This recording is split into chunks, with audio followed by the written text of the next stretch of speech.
So many of us share this common goal, right? We save for decades, trying to build up enough to have a really comfortable retirement. We punch numbers into those online calculators. They spit out a nice, neat target number, and we aim for it. But what if I told you that one of the biggest, and I mean biggest, factors in how much you end up with is something you have absolutely zero control over? Today, we're going to dig into the wild, surprising role that pure, simple luck plays in your retirement. So let's start with a really straightforward question. Imagine you are super disciplined. You save $1,000 every single month for 30 years straight. No exceptions. Does that make you a millionaire? The common wisdom and a lot of the tools you find online, they'd have you believe the answer is a simple, resounding yes. But as we're about to see, the real answer is, well, it's a whole lot messier than that. So first, let's just look at that simple promise. The one that assumes everything is smooth sailing, a nice, predictable journey to becoming a millionaire. Okay, so if you assume a constant, steady return of 7% a year after inflation, which is a pretty common benchmark people use, then yeah, after 30 years of tucking away $1,000 a month, you'd end up with a cool 1.2 million bucks. It's clean, it's encouraging, and honestly, it's the number that a whole lot of financial advice is built on. But here's the thing, and we all know this intuitively, right? The market doesn't just hand you a neat 7% every year like clockwork. Oh no, it zigs, it zags, it booms, and then it busts. And all that messiness, that volatility, it completely changes the game. And this brings us to the absolute heart of the matter, the massive role that pure luck plays in all this. It's not just about how much you save. It turns out it's just as much about when you happen to be saving it. All right, take a look at this. It might look like a plate of spaghetti, but what you're seeing is a historical simulation. Every single one of those gray lines, that's a person saving $1,000 a month for 30 years, invested in the S&P 500. The only thing that's different between all of them, the year they started saving.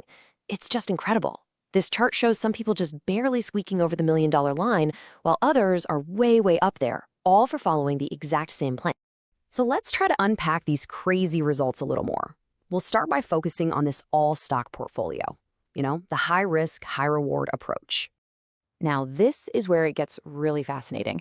This chart organizes all that chaos. It's what's called a histogram, and it shows the final portfolio balances. And see those little numbers in the boxes? Those are the start years for each 30-year saving journey. You can see it right away. Look at the far left.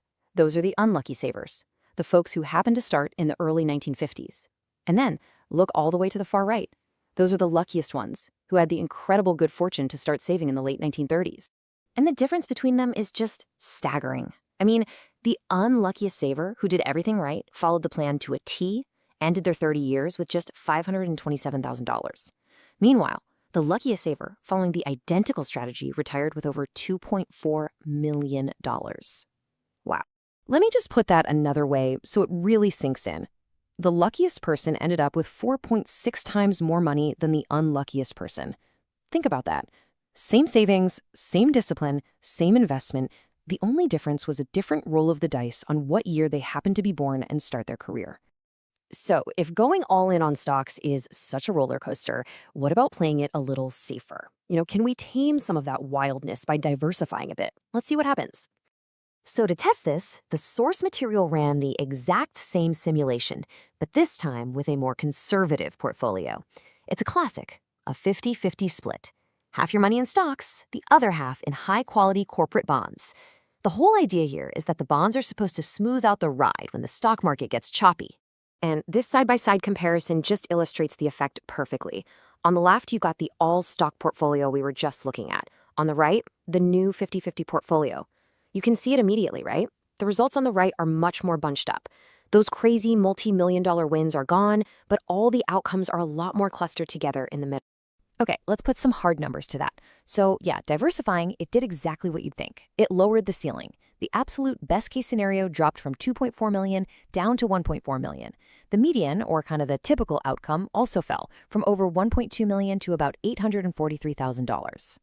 But, and this is the real kicker, look at the worst case scenario. It barely moved. The unluckiest all-stock saver ended up with $527,000. The unluckiest 50-50 saver, they ended with $513,000. So playing it safe didn't really save you from the absolute worst luck of the draw. So, what in the world is the takeaway here? I mean, if even a safer strategy can't totally protect you from a bad roll of the dice, how are we supposed to approach planning for our own retirement? Well, it really brings two of the oldest warnings in finance into sharp focus. You've heard them a million times. Past results are not indicative of future results. And my personal favorite, your mileage may vary.